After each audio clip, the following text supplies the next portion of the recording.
Here's Mike Winters. And good morning. It is 25 minutes after 7 o'clock, and joining us in studio this morning, the City Development Director back with us, Kevin Mavers. Good morning. Good morning, Mike. How you doing today?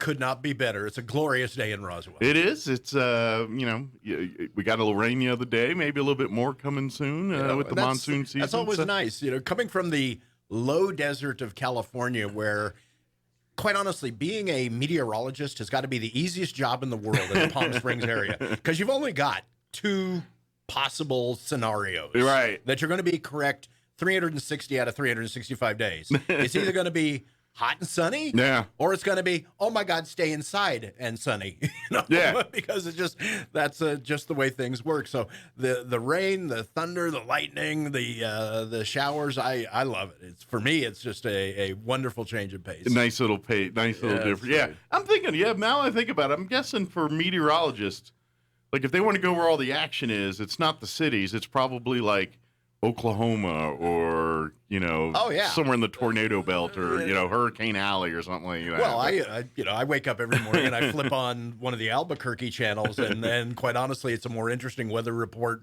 in Albuquerque than it was where I came from. Yeah, I would imagine too. Yeah, it's at least sometimes they throw in other, either not rain or rain. That's the other. We have hot, not hot, and then rain or not rain. Yeah, there you go. At least you've got a spectrum of choices. That's right. There. Like I said, in Palm Springs, you've got hot or oh my God, and sunny. Yeah. Oh, and then there's fire season. There's the other. There's that too. Although the wind does blow occasionally, like it does out here. That's true. The wind. I think that's a universal, just western half of the U.S. here, especially from Texas down to Arizona and New Mexico and up into California. Mm-hmm. There, I think we all get a nice little wind tunnel through there. But anyway, we're here to talk development here, not elsewhere. In certain parts of the country, the weather and development do go hand in hand. Absolutely. Because there are certain times of year you build and certain times you just stay inside. Exactly. Well, and there's certain times that have to pour concrete and certain times the concrete don't pour so well. So yeah. Or set or do anything you wanted to. Yeah. But for folks who aren't familiar, Kevin joins us each month here. Usually it's the day after the city development meeting, and just kind of gives us a rundown of what's going on with the city as far as development goes. But what kind of businesses are coming in, what kind of just stuff is going on through the city when it comes to terms of community development and things like that. So, all right. Well, let's just take last night's meeting. I introduced the meeting by saying that this was going to be our first THC-free meeting in a number of months. We actually didn't have any cannabis cases, so nothing new to report in the cannabis world. Not connected. Not as many cookies were eaten during this meeting. I'm just kidding. Yeah. And but what was really fun was we had the first case that I believe is a direct result of the increased activity based on the UFO festival and tourism and a post-COVID. So if you combine all those things together, you get RV park. Upscale RV park. There was one case for a 20-acre parcel on the west end of 2nd Street. Down really close to the relief route. So very accessible for people coming north, south, or from the west.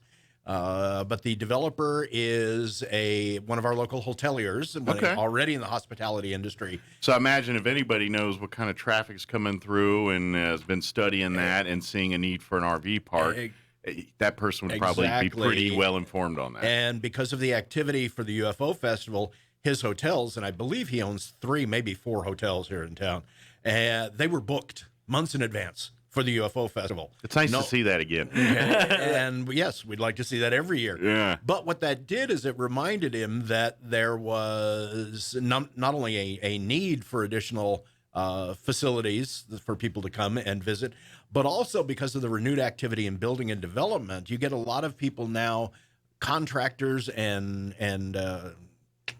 tradesmen and other people who are coming into our area who are just short-termers, okay? And a lot of them own RVs, okay? The RV industry itself, and I've been keeping track of it, since COVID, is up. Activity in the RV, sales, overnight stays, and everything else. Sales are up 20 to 25%. In fact, I just read an article yesterday that said the deliveries of new RVs nationwide is up about 50,000 units. That makes sense if you think about it, you know. From a post-COVID world, I know that. Would you like to take a chance on a hotel or a place maybe you've never been staying at? Sure. Or, hey, wait a minute, I've got this wonderful RV or travel trailer, everything else, my sheets, my pillowcases, my food, everything else. All I have to do is pull it into a nice, safe, secure place. I already got all my hookups, got my water, power, communications, everything. Why not? So he's taking a good hard look. He, like I said, he owns a total of 40 acres down there. He's setting aside 20 acres of it for the RV park, and that zone change to recreational vehicle park was approved last night. I had a chance to speak with the project contractor, representative of the developer, as well as the site engineer, and they are getting ready to start their design development drawings. They hope to be under construction by the end of the year. Don't know if they'll make it in time to be open for next UFO summer. Festival next year, but it ought to be close. Gotcha. It ought to be close. So very exciting, and I think it's indicative of one of the ways that we can build on the successes of things like the UFO Festival. Absolutely. To really enhance not just the employment opportunities, but the overall quality of life here in Roswell. Sure. Well, I imagine, I mean, like you said, the oil and gas side will definitely probably keep it filled in the non-tourism season here, but definitely during the summer months and things where tourism is peak.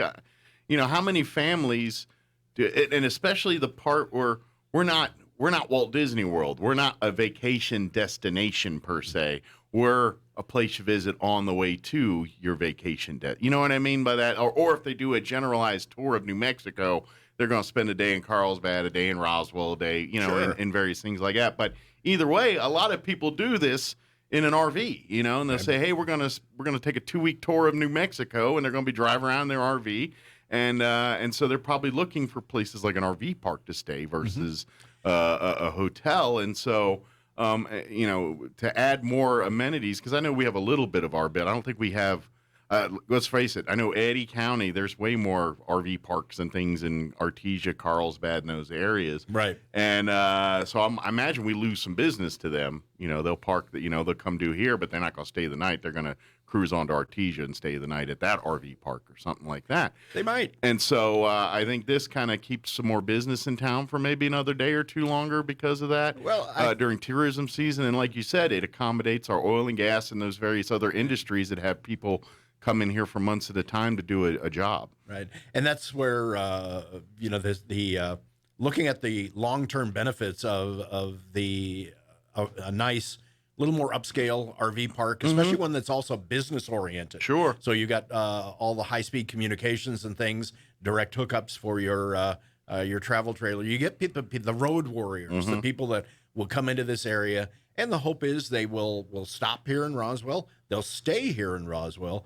They'll unhook their RV or they'll unhook their Class A motorhome from their dinghy vehicle or whatever, and then they'll use Roswell as a base of operations. They'll go, let's face it, within a couple-hour drive here every single day, you can cover most of southeast New Mexico and a little bit of West Texas. Sure. So it really does make a lot of sense when I sat down, and the location in particular being right there, almost adjacent to the relief route, makes it very, very easily accessible for larger vehicles too. They don't have to drive through town. They don't have to make a lot of turning movements. And because this property has direct access to 2nd Street, they can do a nice big entrance there off of 2nd that will be very inviting, bring people in. So it was a neat little project that I'm looking forward to seeing come to fruition. Yeah, because that's one thing we all know. RV drivers aren't CDL drivers. No, they're not. And we learned that the hard way. In fact, that was one of the things when the developer first came forward, the property owner, the developer first came forward. I asked them what information they had on RVs, and they were telling us that they were doing our research. Well, I took that as an opportunity to do some of my own background research, and the way RV parks have been changed and redesigned now to accommodate the 40-foot long Class A motorhomes plus a tow vehicle. Yeah. You know, you're looking at pull through sites now that are 70 feet long, sometimes 80 feet long.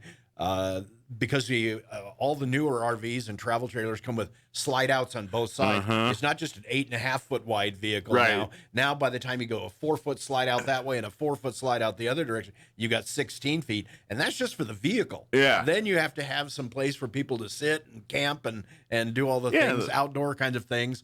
Then, of course, people's expectations have grown dramatically. When you're out there spending, I mean, some of these Class A motorhomes, you'll spend $400,000 or $500,000. Yeah, they're more expensive than a house. Yeah, and even some of the really nice fifth wheels and travel trailers, you're still looking at six figures for some of those.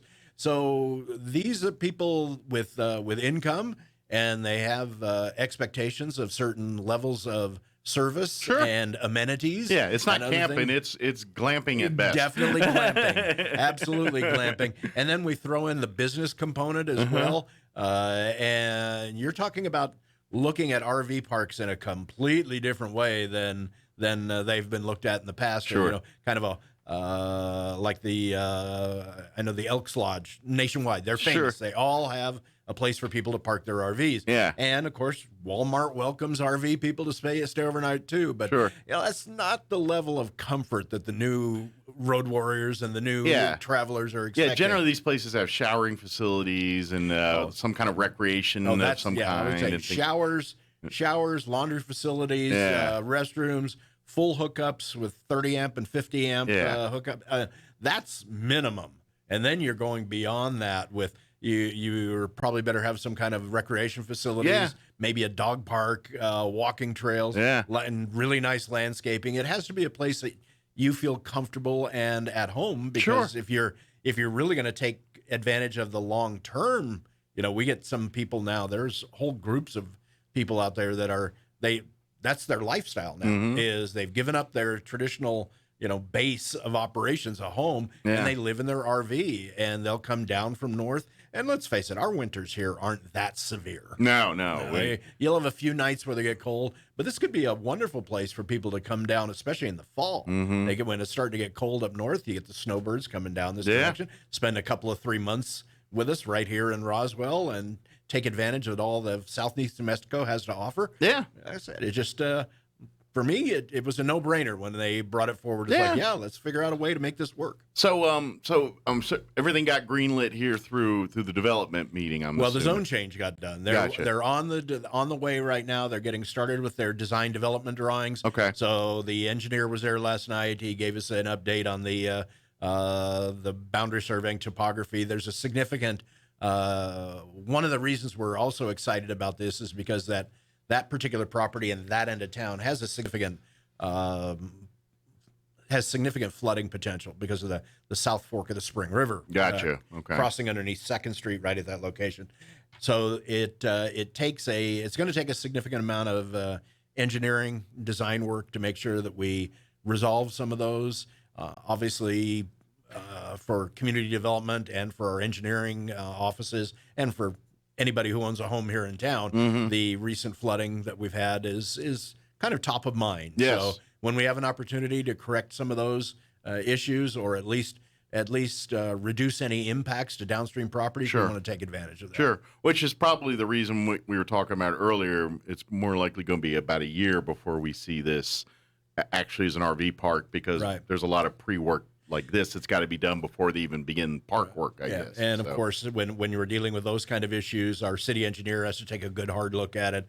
NMDOT will have to take a good hard look at it. So the time frame for getting things approved is going to be extended a little bit, but I don't believe there's anything insurmountable. Good deal. Well, I think that'll be nice, and maybe here about a year from now we'll be looking at a ribbon cutting ceremony and all that for a grand opening of an RV park.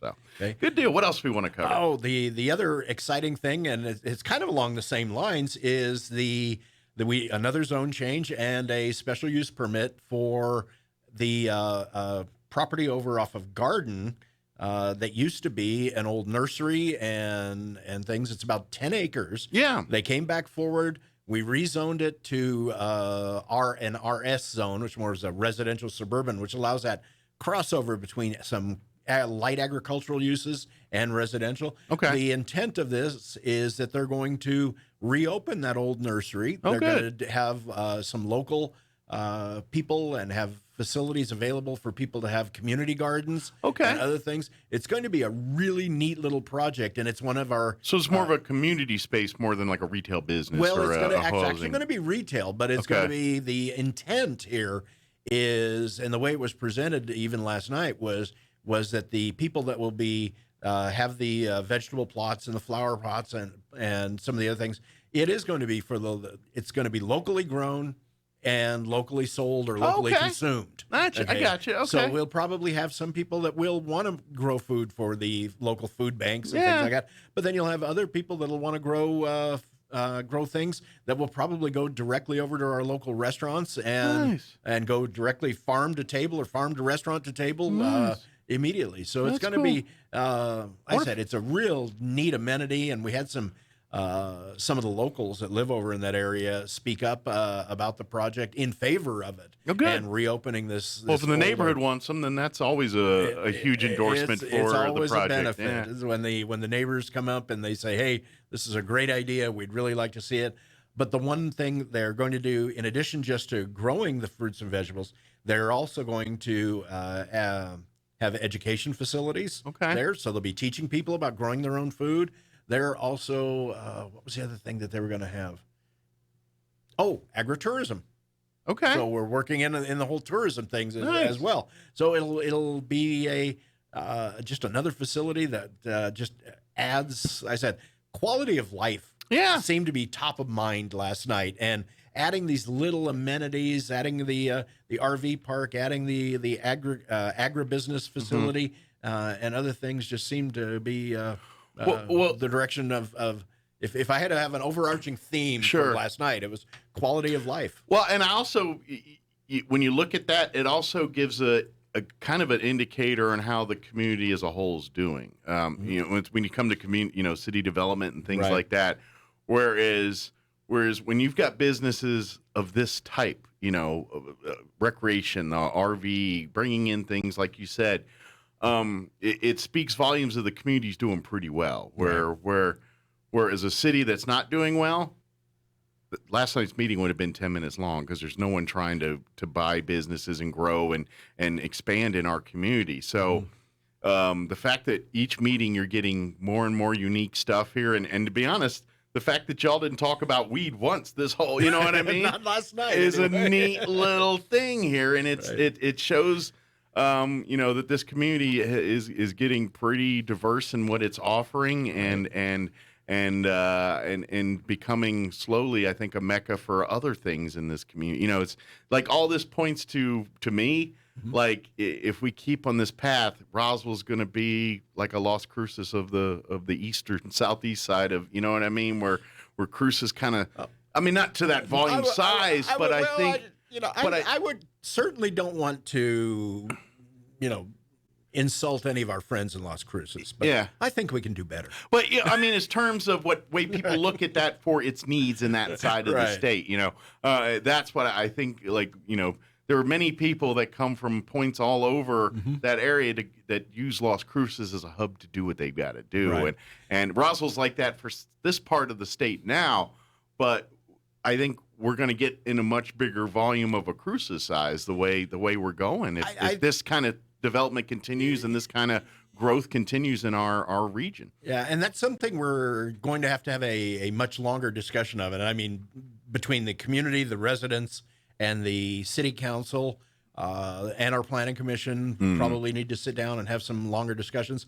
We're very, very close to entering into what I would call the development sweet spot. Okay, the sweet spot for most of your major restaurants, shopping centers, all that, they all look at the same demographic information. And for a city somewhere between 50 and 75,000, you really start getting a lot of attention.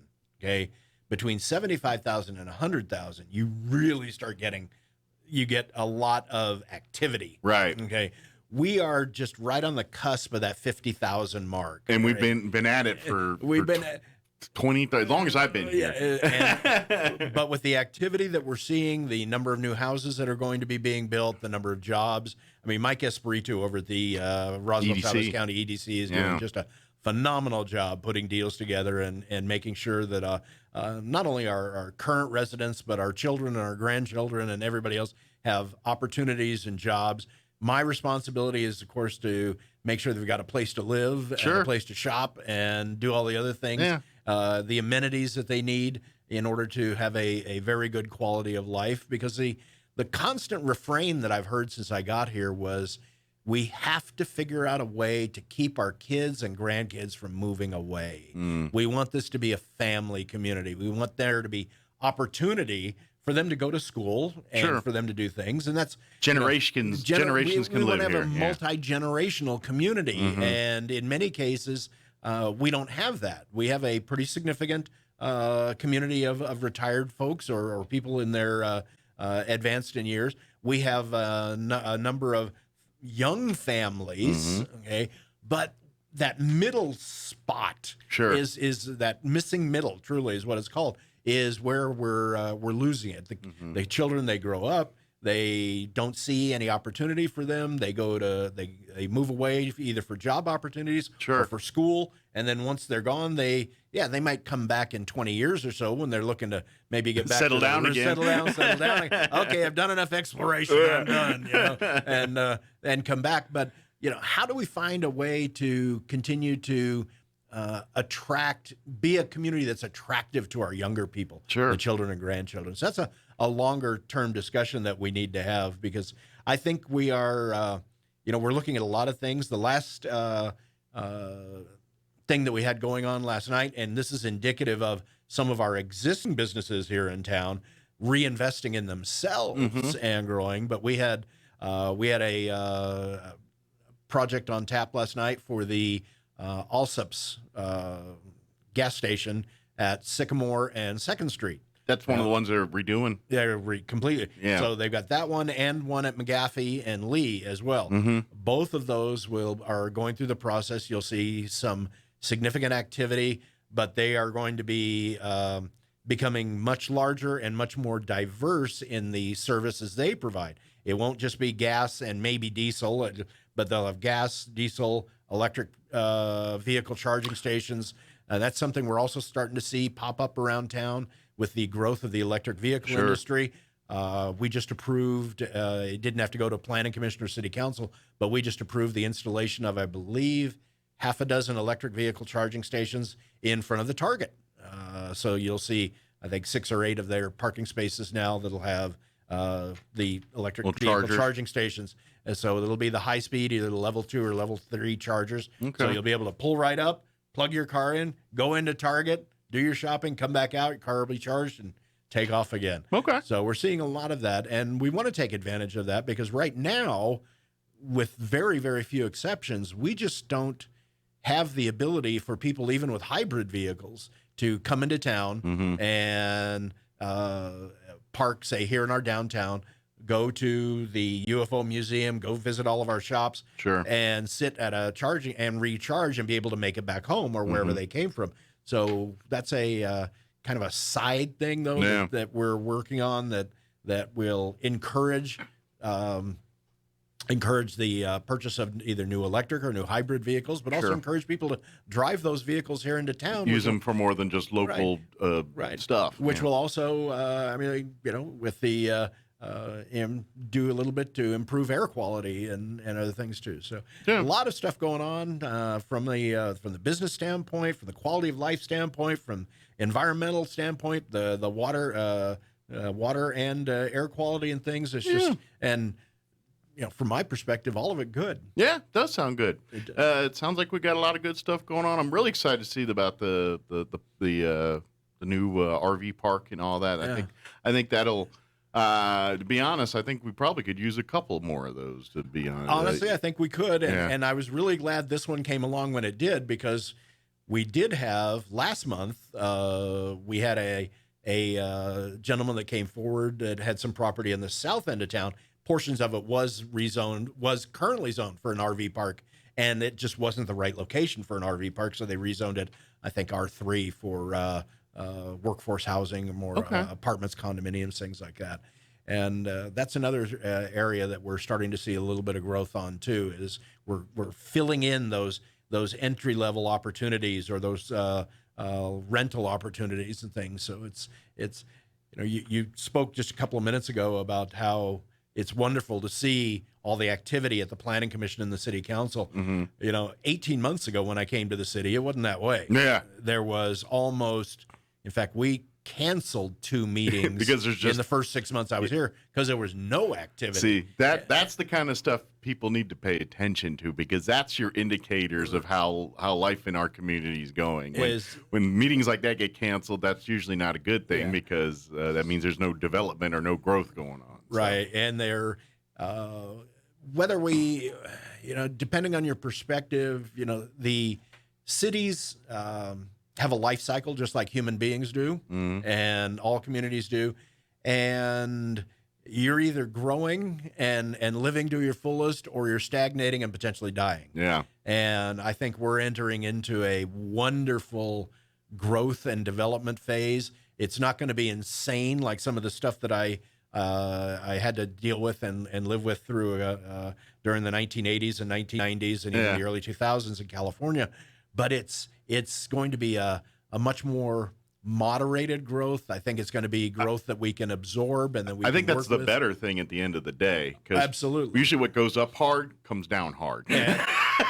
Been there, done that. Have no desire to repeat. Yeah. Because it's almost like truly like that first big hill on a roller coaster. You're going up, up, up, up, up, nice and slow. You get to the top, and that down it drops like a hot potato. Oh, it is. Yeah, it can be brutal and it can be fast. Right now, if we could move through the next, say, decade with 3 to 5% growth per year, adding in houses and jobs and business, that is really wonderful, sustained growth that's just going to benefit the city. It gives our public works people and our city engineer the time to do all the studies necessary to make sure that we have the right-sized roads, the right-sized sewer and water systems to handle the growth.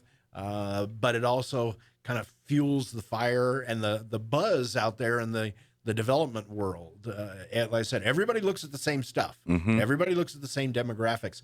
And once you get into that sweet spot of between 50 and 75,000 people, all of a sudden the number of opportunities grows exponentially. Bunch of doors just open, wide open. Yeah. Wide open. And we want to be ready to greet them. That's absolutely, yeah. We've been waiting for those doors for a long time. There you go. Kevin, as always, we appreciate the visit here. Of course, don't forget, folks, these meetings are open to the public. You're more than welcome to come and observe these meetings. They're always the fourth Tuesday of the month? Planning Commission is always the 4th Tuesday of the month. It's always held at 6 p.m. and it's always in the convention center. Okay. But you can follow along on GoToMeeting. That's right. You can sit from the comfort of your home and watch the meetings. In fact, you can even participate with GoToMeeting if you choose to do so. And then, of course, all of the meetings are then recorded and then live streamed, so you can play them back. So if you missed yesterday, you want to go back and watch it? Play it back, watch what's going on. It's actually, I'm really very pleased. The city of Roswell took advantage of the opportunities during COVID and having these hybrid type meetings now, where they're both online and in person. It's actually a wonderful way to get the community involved. So we would like to see community involved. I would encourage additional community involvement. It is your community. You live in it. You should definitely pay attention on how it's shaped and molded. And even though, when I get excited about a project, it's because I see the benefit. There are other people, though, because I am a relatively new resident, that might say, have you thought about this? That's not how we do it here. And I don't get that input unless you participate in the process. Absolutely. You just come in with your own ideas, and you have to wait for someone else to give you some other ones here. So good deal. Well, Kevin, appreciate the visit. We'll see you next time, if not sooner. Thanks, Mike. Thank you. It is.